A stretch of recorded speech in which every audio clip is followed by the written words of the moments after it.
लोगों को ज्यादा उम्हासा नहीं है, जैसे उत्सुकता होती थी कि इलेक्शन है भाई वोट डालने जाएंगे, तो वो है नहीं, वो किसी भी पार्टी में रुझान नहीं लग रहे लोगों के। ये है कि एक फॉर्मेलिटी है कि भाई वोट डालनी तो कर ही आएंगे। जैसे लोग हताश से हो गए हो पॉलिटिकल सिस्टम से कि वोट भी डाल रहे फिर भी सरकार अपनी मनमर्जी करती है और जनता का कुछ नहीं है, इस तरह का लग रहा है लोगों को।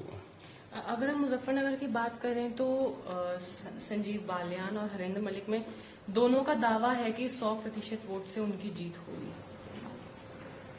अच्छा, जो चुनाव लड़ रहा है वो तो जीत की गारंटी पर लड़ रहा। अगर किसी को यह जाकर भाई मैं जीत नहीं रहा तो फिर मजबूती से चुनाव लड़ेगा ही नहीं, ना वो पैसा खर्च करेगा।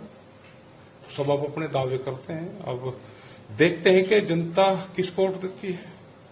तो आपके हिसाब से दोनों में से किस तरह हम इस चीज से दूर अच्छा, है। पिछले सालों का अगर हम काम देखें, जैसे संजीव बालियान का दावा है कि बहुत विकास करा है उन्होंने मुजफ्फरनगर में। ऐसा है ना, जिसकी सरकार रहती है, काम सरकारें करती हैं, तो अब अपने वादे सभी करेंगे। भाई उनकी सरकार रही हो तो उसका गिनवाएंगे, यानी कि नहीं रही तो ये किसका गिनवाएंगे। सबके अब अपने होते हैं। और अब का चुनाव ज्यादातर धार्मिकवाद से हटके, कैंडिडेट कौन है, उसकी बैकग्राउंड क्या है, और जाति पे ज्यादा चुनाव हो रहे हैं। अब की बार ये बहुत दिन बाद में देखा कि जातियों पर चुनाव हो रहे हैं। प्रधानमंत्री मोदी का दावा है कि बीजेपी को 400 से ऊपर सीटें आएंगी।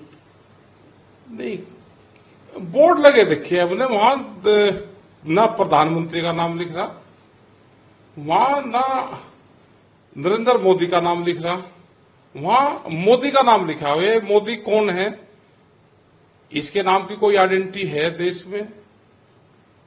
अब इतनी बड़ी देश की जिम्मेदारी कोई एक आदमी, अननोन आदमी एक नाम लिख कर वो ले ले, कौन गारंटी लेगा? अब मोदी की क्या गारंटी है, कौन है मोदी?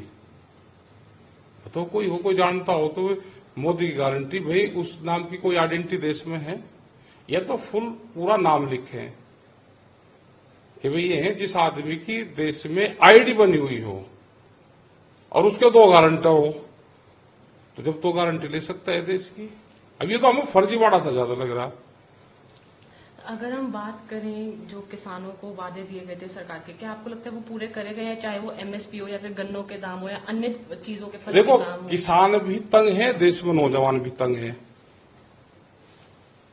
बेरोजगारी की बहुत बुरी स्थिति है, महंगाई बढ़ रही है।